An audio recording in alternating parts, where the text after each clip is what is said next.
Buenas tardes. Hoy los alumnos de la carrera de administración están teniendo su segundo parcial. Van a estar rindiendo y también desarrollamos un repaso de la unidad 6 y la unidad 7 en esta presente clase. Mientras vamos aguardando que los alumnos se vayan uniendo a la clase, voy a preparar mi diapositiva que estaré compartiendo en esta noche.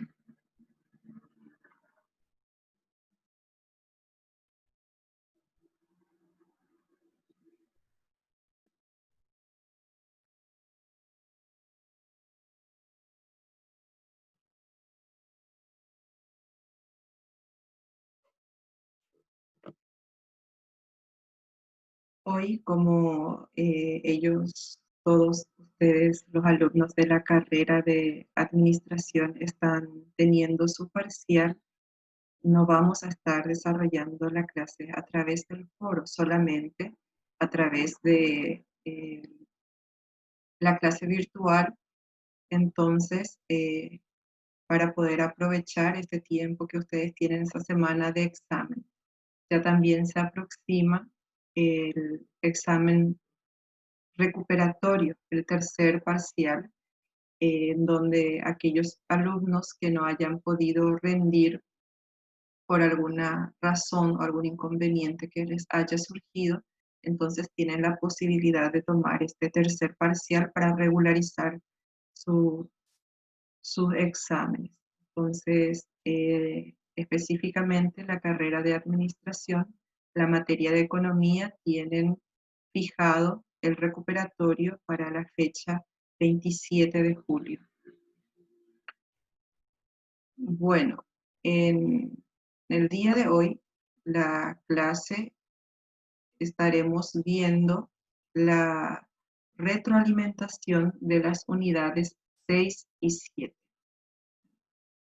En la unidad 6 estuvimos viendo conceptos macroeconómicos en donde eh, fuimos desarrollando las distintas, eh, las distintas variables que se pueden tener en cuenta en el estudio económico ya a nivel macro, ¿verdad?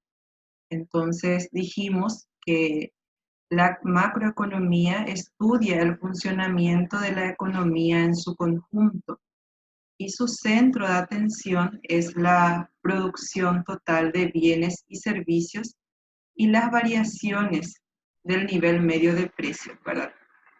Entonces, vemos que la economía a nivel macro se centra específicamente en el producto total de bienes y servicios que produce la economía, la sociedad, ¿verdad? Y vimos el PIB, el PNB, la diferencia entre ambos.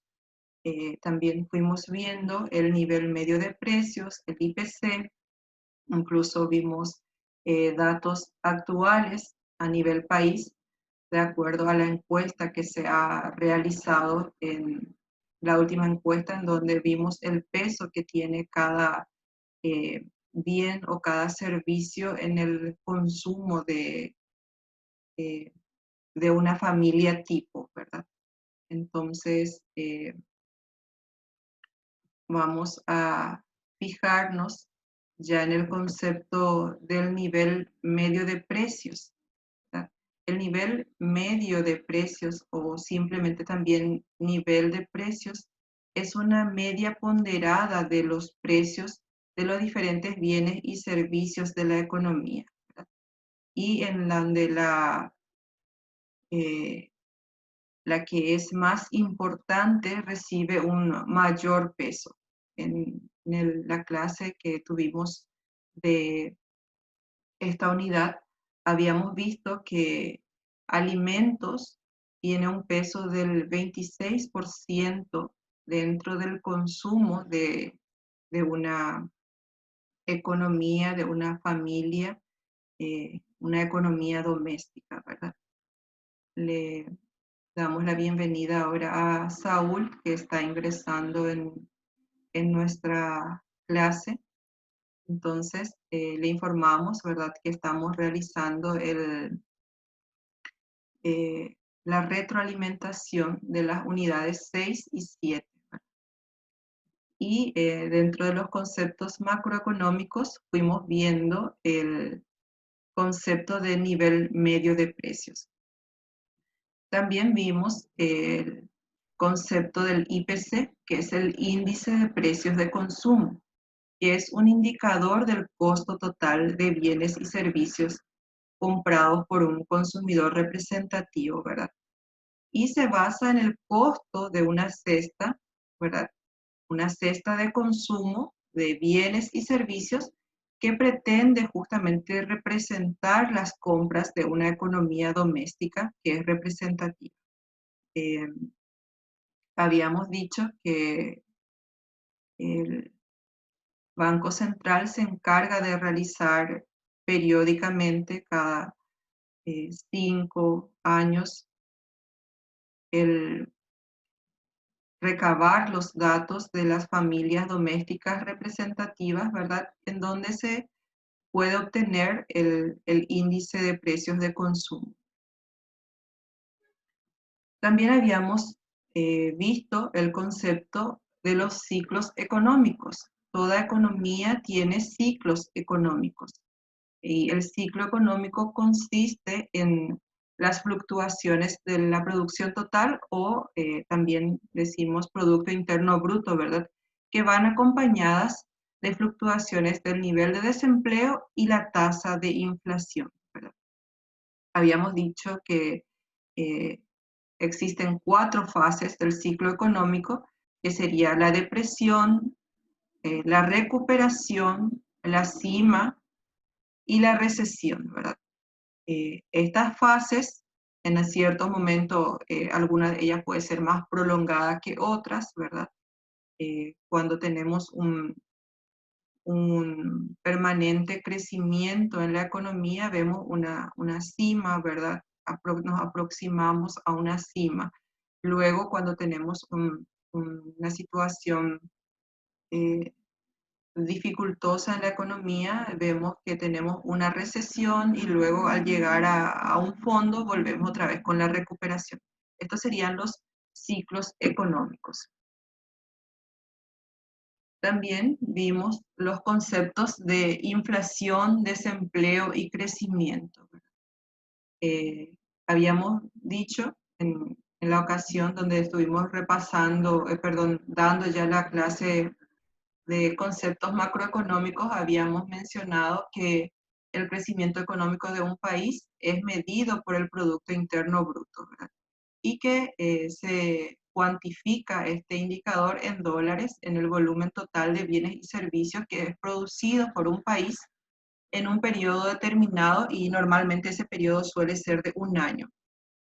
Una economía que crece es un país que en términos comparados experimenta un incremento en su producción total año tras año. O sea que si comparamos un año con otro y hay una diferencia positiva, un incremento en la producción de ese país, estamos diciendo entonces que existe un crecimiento en la economía.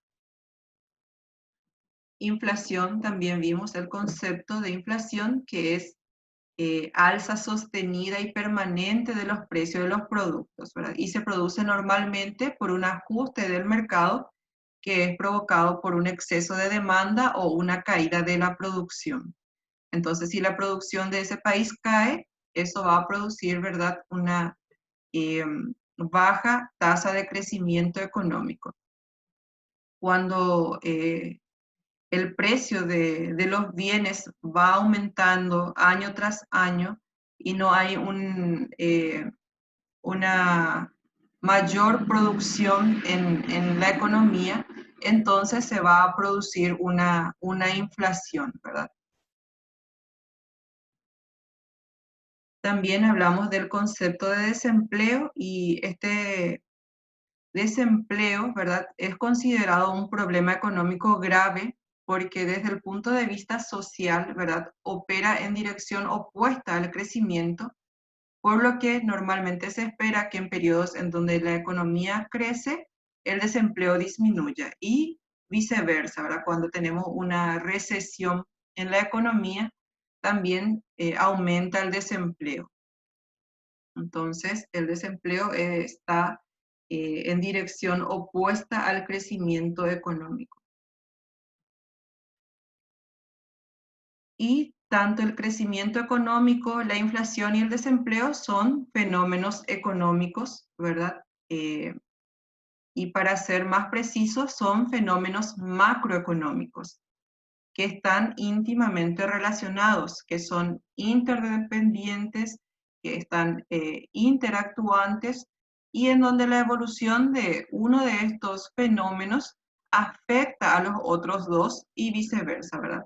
Y por eso es muy importante estudiar a cada uno de ellos, por eso se observa periódicamente la evolución de cada uno de estos fenómenos económicos, pues afectan directamente a las empresas. A veces decimos es un fenómeno macroeconómico, no, esto afecta a las empresas, afecta a las personas, afecta a las familias y los efectos netos que tiene son, se traduce en la calidad de vida que tenemos cada uno de los ciudadanos que formamos parte de esa economía de ese país. También hablamos de la contabilidad nacional. La actividad económica de un país es posible gracias a la contabilidad nacional, que define y relaciona los agregados económicos y mide el valor de estos agregados, ¿verdad?, a través de una serie de cuentas que integran la contabilidad nacional. Y se obtiene un registro de las transacciones que se realizan entre los sectores que llevan la actividad económica del país. También vimos el concepto del producto o ingreso nacional, que es uno de estos agregados, o sea, uno de los agregados de la contabilidad nacional, y es justamente el más significativo. Y llamamos producto o ingreso nacional al valor de todos los bienes y servicios finales que son producidos en un año en una economía, ¿verdad? Y estos bienes finales, para que nosotros tengamos el conteo de todos estos bienes finales que produce la economía, deben de descontarse todos los bienes y servicios que son intermedios, o sea, que se han utilizado para producir un bien final, ¿verdad? Si nosotros contabilizamos eh, partes de la moto, cuando contabilicemos la moto vamos a estar haciendo una doble contabilidad. Por eso es que todos los bienes y servicios que son intermedios y que se utilizan para producir un bien final son descontados cuando se suma el valor total de todos los bienes y servicios que produce una economía. Por eso dice que el Producto Nacional en realidad eh, es el valor total de todos los bienes y servicios finales que produce la economía. El Producto Nacional, acá dice, ¿verdad?, mide el funcionamiento del conjunto de la economía y es indispensable para analizar la inflación o el crecimiento económico. Después también vimos el Producto Nacional y su medición. El Producto Nacional Bruto de un país se define como el conjunto de bienes y servicios finales producidos por los factores de producción y que son vendidos en el mercado durante un periodo de tiempo determinado, ¿verdad? Que normalmente suele ser un año. Y también vimos la diferencia que existe entre el Producto Interno Bruto y el Producto Nacional Bruto, ¿verdad? La diferencia está en cómo se mide cada uno de ellos, ¿verdad? En la producción, cómo se mide la producción de ambos. En el Producto Interno Bruto se cuantifica la producción total que es llevada a cabo en un país, ¿verdad? No importa la residencia o el factor productivo que genera esta producción. Sin embargo, en el Producto Nacional Bruto solo se incluyen los productos o servicios que son obtenidos por los factores productivos que residen en el país de medición, ¿verdad? Habíamos dicho incluso en el foro habíamos hablado sobre esta diferencia, ¿verdad? Y que en el Producto Interno Bruto cuantificamos toda la producción que se genera en un país sin importar de repente de dónde es el factor productivo que genera estos productos, ¿verdad? Una empresa internacional que viene a poner su producción en nuestro país se mide en el Producto Interno, se suma, se cuantifica en el Producto Interno Bruto, pero no así en el Producto Nacional Bruto, porque aquí en el Producto Nacional Bruto solo se contabiliza, se incluye, ¿verdad?, los productos y servicios que son obtenidos por los factores productivos que residen en el país de medición. Entonces es muy importante que ustedes recuerden esta diferencia entre el PIB y el PNB. Después también hablamos sobre la renta nacional y la renta personal, ¿verdad? La diferencia entre la renta nacional y la renta personal. La renta nacional es el producto neto o el resultado neto de la actividad económica de las personas, las empresas comerciales y las instituciones políticas o sociales que forman un país, ¿verdad? Y la renta personal disponible es la renta con la que efectivamente cuentan los individuos para su consumo y ahorro, ¿verdad? Para consumir o ahorrar, es la renta personal disponible. Es la que podemos nosotros contar eh, para poder realizar nuestras compras o también de repente nuestros ahorros.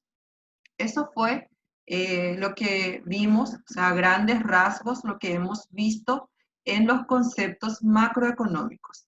En la unidad ya 7 vimos el dinero, ¿verdad? El mercado del dinero y el dinero, todo lo que conlleva, ¿verdad?, a la oferta monetaria. Entonces, volvemos a repasar la unidad 7 a partir de este momento, ¿verdad? En la unidad 7 vimos que es el dinero. A veces todo el tiempo nosotros vamos teniendo ya, usando el dinero y nos perdemos un poco en lo que es sus funciones, porque nosotros lo utilizamos exclusivamente para pagar algunas compras que tenemos o para ahorrar. Y en esta clase fuimos viendo conceptos, funciones y distintos tipos de dinero y también cómo afecta la oferta monetaria a la economía de un país. Dijimos que llamamos dinero a todo activo o bien que es aceptado como medio de pago o también como medición del valor por los agentes económicos para sus intercambios. El concepto del dinero, ¿verdad?, es todo medio de pago generalmente aceptable a cambio de bienes y servicios y también para la cancelación de deudas. El dinero es todo aquel activo o bien que generalmente se acepta como medio de cobro, medio de pago para realizar las transacciones. Hablamos incluso nosotros en la clase de que anteriormente el dinero que se utilizaba no era el dinero que nosotros hoy día conocemos, ¿verdad? El papel, billete o las monedas. Anteriormente se llegó a utilizar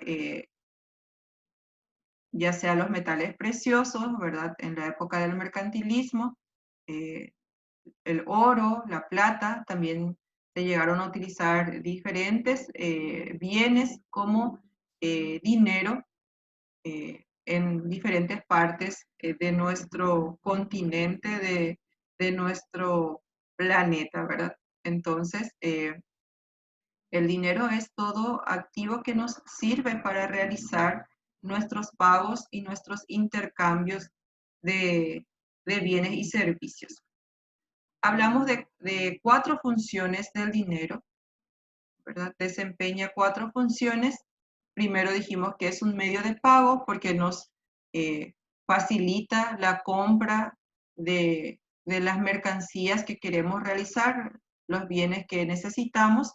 También es una unidad de cuenta, porque cuando vamos a las tiendas, ¿verdad? Sabemos cuánto cuesta porque está enmarcado un nombre nominalmente en el billete que nosotros utilizamos, ¿verdad?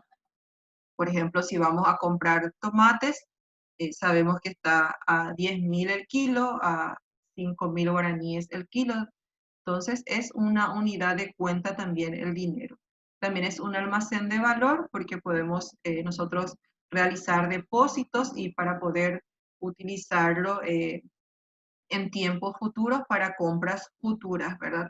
También es un patrón de pago diferido porque si eh, no se tuviera la certeza de que en un periodo próximo podemos seguir utilizando como pago, como medio de pago, no va a ser aceptado el dinero, ¿verdad? Estas son las 4 funciones básicas del dinero.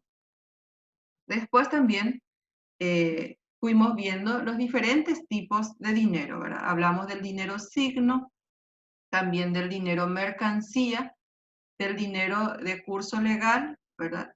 Del dinero bancario, dinero pagaré, dinero electrónico y dinero crediticio. Estos son los diferentes tipos de dinero que también fuimos viendo en la clase donde desarrollamos la unidad 7. Dinero signo, habíamos dicho, ¿verdad? Que el billete tiene un valor significativo, ¿verdad? En donde nosotros lo aceptamos de tal manera y que ese valor es superior en la mayoría de los casos que lo que valdría ese papel si no tuviese el respaldo legal de la entidad que justamente emite estos billetes, que en nuestro caso sería el Banco Central, ¿verdad? El dinero mercancía, también hablamos que anteriormente se utilizaba dinero que, por ejemplo, el oro, que tenía el mismo valor como mercancía, como eh, medio de pago, ¿verdad? El dinero de curso legal es aquel que tiene el respaldo de la entidad legal de la economía del país, ¿verdad? El dinero bancario es el que se va multiplicando una vez que el banco tiene su dinero, el dinero del público, también al realizar préstamos, ¿verdad? Existe una cantidad que se va multiplicando en, en el banco, ¿verdad? Dinero pagaré, también hablamos del dinero electrónico que hoy día se utiliza más, incluso ya no tenemos contacto con el billete, sino se realizan transacciones directamente a través de la tecnología, a través de las páginas ya de las páginas web de los bancos, ¿verdad? Y por último, el dinero crediticio. Vimos ya en la segunda parte de la unidad 7 lo que sería la oferta y la demanda de dinero, ¿verdad?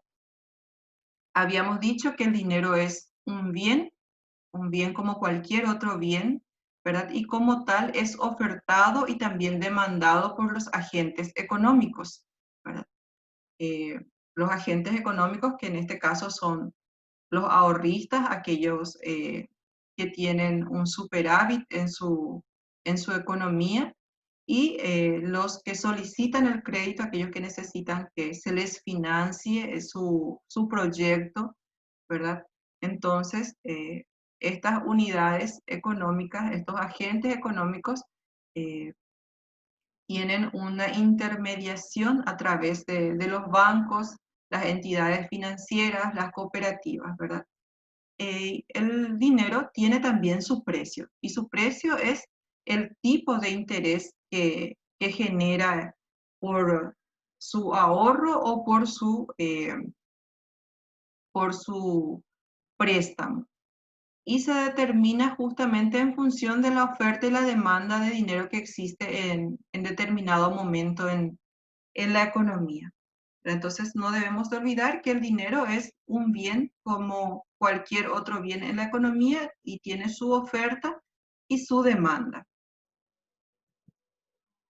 La oferta y la demanda de dinero. Para que el mercado funcione, ¿verdad? Es necesaria la actuación de instituciones que actúen como mediadores entre los agentes económicos que desean ahorrar y invertir su dinero y aquellos que solicitan los préstamos para poder financiar sus proyectos, ¿verdad?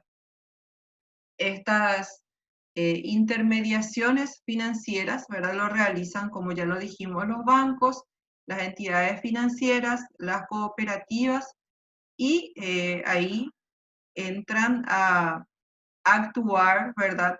Haciendo un poco esa función de intermediación entre aquellos que quieren prestar y aquellos que necesiten realizar el préstamo, ¿verdad? Entre los oferentes y los demandantes.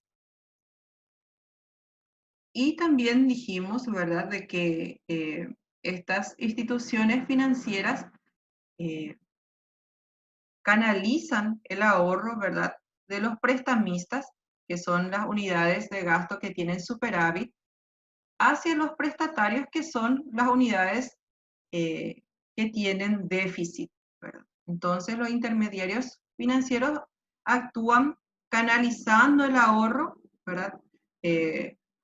Haciendo justamente de intermediario, como dice su nombre, para que puedan de repente realizarse el préstamo hacia aquellas personas que tienen necesidades, ¿verdad?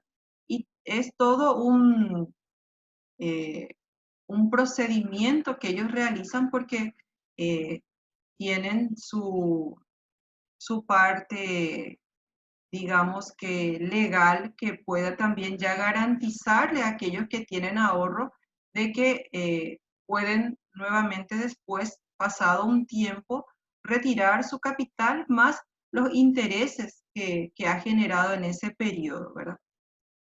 Y para que eh, exista una buena intermediación, ¿verdad?, entre estos agentes, existe también una eh, autoridad en materia monetaria que sería el Banco Central, ¿verdad? Entonces aquí vemos cuatro figuras que entran a,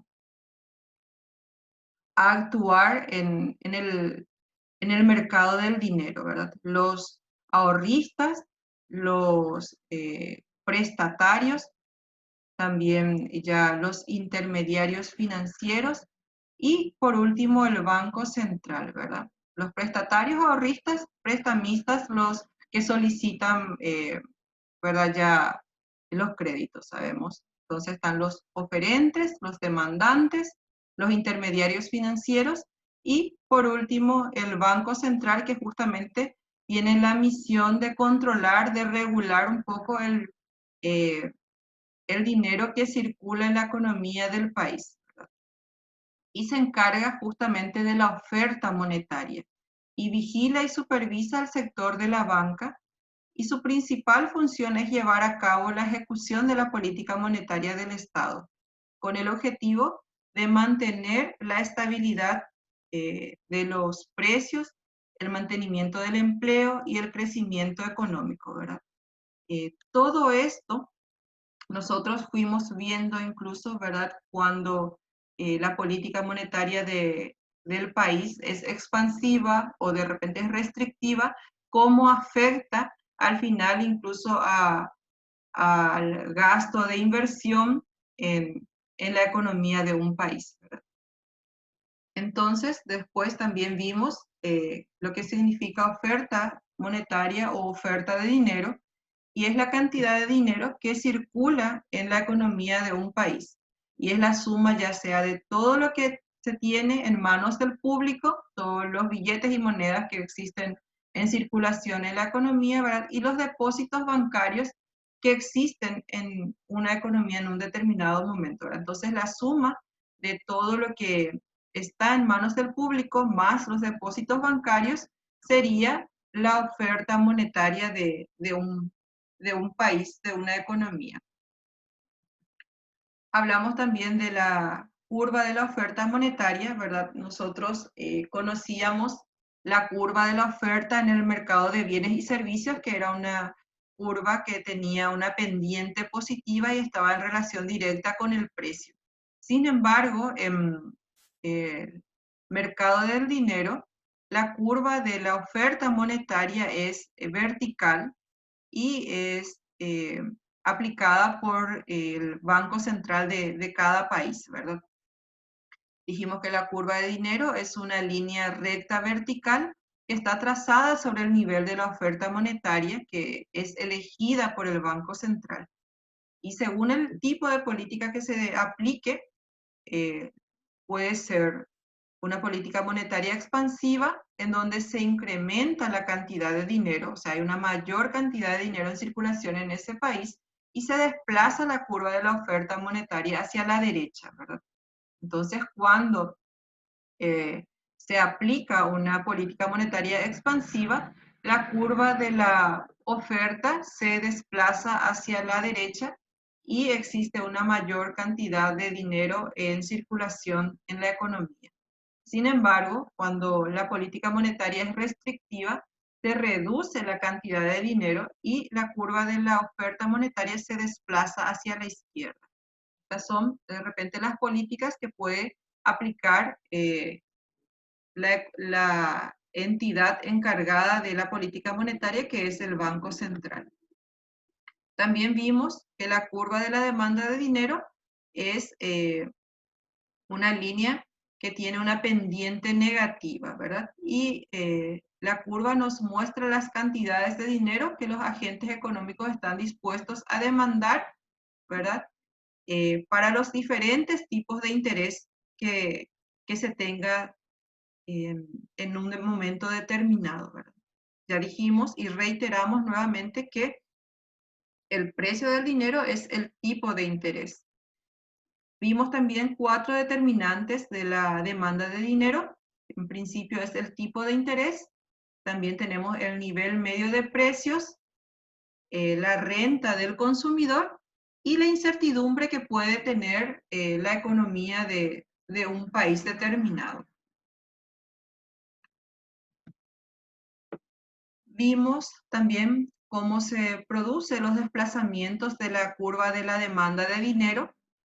Cualquier cambio que exista en un factor que sea distinto al tipo de interés, ¿verdad? Ya sea el nivel de precios, la renta o la incertidumbre, provoca un cambio en la demanda de dinero. Y esto quiere decir que ocurre un desplazamiento, ¿verdad? Dijimos nosotros ya anteriormente que cuando varía el tipo de interés, lo que se produce es un movimiento sobre la curva de la demanda. Sin embargo, cuando varían otros factores que no es el tipo de interés, ya sea el nivel de precios, la renta o la incertidumbre, se provoca un desplazamiento de la curva de demanda, porque existe en realidad un cambio en la demanda, no solamente en la cantidad demandada, sino un cambio en la demanda, ¿verdad? Y hacia la derecha se produce el desplazamiento si el efecto es positivo sobre la demanda, es decir, si ésta aumenta. Y se produce un desplazamiento hacia la izquierda si el efecto es negativo sobre la demanda, es decir, esta disminuye, ¿verdad? Y también les reitero nuevamente esto que es muy importante, el no confundir los cambios que se realizan en la cantidad demandada con aquellos que se producen en la demanda, ¿verdad? Un cambio en el tipo de interés provoca un cambio en la cantidad demandada de dinero y se produce un movimiento sobre la curva de la demanda. O sea que cuando aumenta el tipo de interés, decimos que disminuye la cantidad demandada. Cuando disminuye el tipo de interés, y ahora cuando disminuye el interés del dinero, se produce un aumento en la cantidad demandada. Y todo eso se ve a través de un movimiento sobre la curva de la demanda.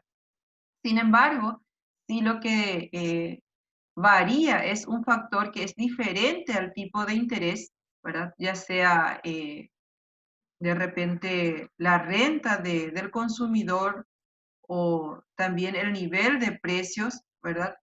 Entonces, lo que provoca es un cambio en la demanda de dinero, no en la cantidad demandada, sino en la demanda misma de dinero. Y esto produce un desplazamiento de toda la curva de la demanda, ya sea a la derecha o a la izquierda, de acuerdo a cómo le afecta esto a la demanda, ¿verdad? Eh, Dijimos también que el punto de equilibrio en el mercado, ¿verdad? Es aquel punto en donde coinciden la cantidad de dinero que los agentes económicos desean demandar y la cantidad ofrecida por el Banco Central. Aquel punto donde coinciden justamente la oferta y la demanda es donde nosotros decimos que existe un equilibrio en el mercado de dinero. Y el equilibrio del mercado de dinero se alcanza cuando coinciden la demanda y la oferta de dinero, dado, ¿verdad? El tipo de interés que existe, ¿verdad? Una cantidad de dinero también de equilibrio. Entonces, tenemos un punto de equilibrio en donde se interceptan tanto la curva de la oferta como la curva de la demanda, y en ese punto tenemos un interés de equilibrio y una cantidad de dinero de equilibrio. Entonces, dijimos también que coincide ese punto, ¿verdad?, en la cantidad que los bancos centrales están dispuestos a poner en circulación con la cantidad con lo que los agentes económicos desean mantener. Ahí decimos que existe un equilibrio. Y en un mercado en realidad se encuentra en equilibrio cuando la cantidad demandada de saldos reales es igual a la cantidad ofrecida. Habíamos dicho la diferencia entre la cantidad nominal de dinero y la cantidad real de dinero, ¿verdad? La cantidad real de dinero está medido por el poder adquisitivo que tiene ese dinero, ¿verdad? Entonces, eh, la cantidad real de dinero es cuando nosotros por esa cantidad de dinero podemos adquirir cierta cantidad de bienes y servicios, ¿verdad? Cuando existe inflación, se duplican los precios de los bienes, ¿verdad? Y servicios. Aumenta de repente el nivel medio de precios de todos los productos, pero si no aumenta la renta de los consumidores, entonces vamos a tener un menor poder adquisitivo de nuestro dinero, ¿verdad? Vamos a seguir teniendo probablemente 100.000 guaraníes en nuestro poder, pero podemos comprar mucho menos de lo que podíamos comprar cuando los precios eran más bajos. Entonces, eh, en, en este punto habíamos visto los saldos reales de dinero, lo que realmente puede comprar el dinero dado el precio de los bienes y servicios. Habíamos visto ya también los efectos de una variación de la cantidad de dinero. En el ejercicio que yo les di como trabajo práctico, les había pedido que me grafiquen, ¿verdad? ¿Qué ocurre cuando el Banco Central disminuye la cantidad de dinero en circulación, ¿verdad? En ese caso, tendríamos, en este caso de este gráfico que ahora le estoy presentando, es cuando el Banco Central incrementa la cantidad de dinero. Entonces, en principio teníamos una oferta monetaria que estaba eh, dibujada en este gráfico como M0, ¿verdad? Teníamos entonces una oferta monetaria que estaba dado por una curva de oferta que era M0. Si de repente el Banco Central decide incrementar la cantidad de dinero, eso provoca, ¿verdad?, un desplazamiento de la curva de la oferta de dinero hacia la derecha, teniendo una nueva curva de la oferta de dinero que sería M, digamos M1, podemos llamarle, ¿verdad? Entonces, si no varía la curva de la demanda de saldos reales, entonces tenemos un nuevo punto de equilibrio en donde en ese caso disminuye la tasa de interés o el tipo de interés de dinero, ¿verdad? Entonces, en este nuevo punto de equilibrio, vemos que a medida que el Banco Central incrementa la cantidad de dinero, ¿verdad? Manteniéndose todo constante. En este caso, mantenemos constante el nivel de precios, decimos que no aumentan los precios de los bienes y servicios, ¿verdad? Solamente aumenta la oferta monetaria. Habíamos ya reiterado también que cuando estamos trabajando con modelos económicos, dejamos siempre constante algunas variables para poder ver cuál es el efecto que tiene sobre ciertas variables que estamos nosotros estudiando, ¿verdad? En este caso, cuando aumenta la oferta monetaria, cuando el Banco Central incrementa la cantidad de dinero en circulación en la economía, disminuye el tipo de interés. Lo que yo les pedí en el trabajo práctico era que me realicen un gráfico similar, pero cuando el Banco Central disminuye la cantidad de dinero, permaneciendo todo lo demás constante, ¿verdad? Entonces, sería el caso contrario, ¿verdad?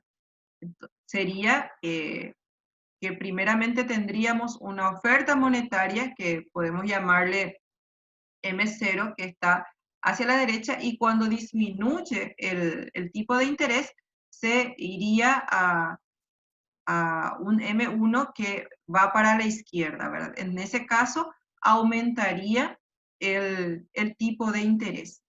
Eso es lo que yo pedí que ustedes realicen en el gráfico. Espero que hayan podido desarrollarlo. Después, tenemos también la influencia del aumento de la renta real en los tipos de interés, ¿verdad? Dijimos que cuando aumenta la renta real, el público desea mantener mayor saldo real de dinero, ¿verdad? Y la curva de la demanda, en este caso, se desplaza hacia la derecha, ¿verdad? En este caso, sí, la curva de la demanda es la que se desplaza, no la curva de la oferta. Porque nosotros habíamos visto que los factores que afectan a la demanda serían la renta, también el nivel medio de precios y la incertidumbre, ¿verdad? Entonces, cuando varía cualquiera de estos factores, la curva de la demanda se desplaza. En este caso, como el aumento de la renta real tiene un efecto positivo sobre la cantidad de dinero, se desplaza hacia la derecha, produciendo un nuevo punto de equilibrio. Y este nuevo punto de equilibrio hace, ¿verdad?, que si no varía la curva de la oferta de dinero, el tipo de interés aumente, ¿verdad? Hay una mayor demanda de dinero, entonces el precio del dinero aumenta. Y por último, vimos también cómo afecta los tipos de interés en la demanda de inversión. La curva de la demanda de inversión nos muestra la cantidad de inversión que desean realizar las empresas a los diferentes tipos de interés. Y dijimos que cuanto más alto es el tipo de interés, menor es el nivel deseado de gasto de inversión. Entonces, cuando el tipo de interés está alto, hay una menor inversión en la economía porque el dinero está caro, entonces las empresas optan por esperar, ¿verdad?, para realizar las inversiones en su empresa, ¿verdad?, para comprar las maquinarias, para aumentar de repente, para mejorar su infraestructura. Entonces, si el dinero está caro, hay un tipo de interés elevado, entonces disminuye el nivel de gasto en inversión. En caso contrario, cuando el tipo de interés está bajo, entonces existe un mayor deseo de invertir porque es accesible el precio del dinero. Esto fuimos viendo en las unidades 6 y 7. Espero que de repente ustedes ya hayan podido tomar sus exámenes parciales. No sé si de repente pudieron ya desarrollar. Si así es, que les haya ido, espero que les haya resultado sencillo, que hayan podido entender eh, las preguntas y que hayan desarrollado correctamente. Y cualquier cosa, siempre estoy a las órdenes para poder ayudarles en lo que ustedes necesiten. En las próximas clases vamos ya a estar desarrollando la última unidad, que es la unidad 8. Ya vamos prácticamente terminando este semestre y espero que hayan aprendido bastantes conceptos económicos y que les haya resultado también eh, sencillo, fácil esta materia. Cualquier cosa a las órdenes y que éxitos en sus parciales, que todo les vaya correctamente bien, ¿verdad? Y que sigan cuidándose, protegiéndose en sus casas, a sus familias. Que tengan todos una buena noche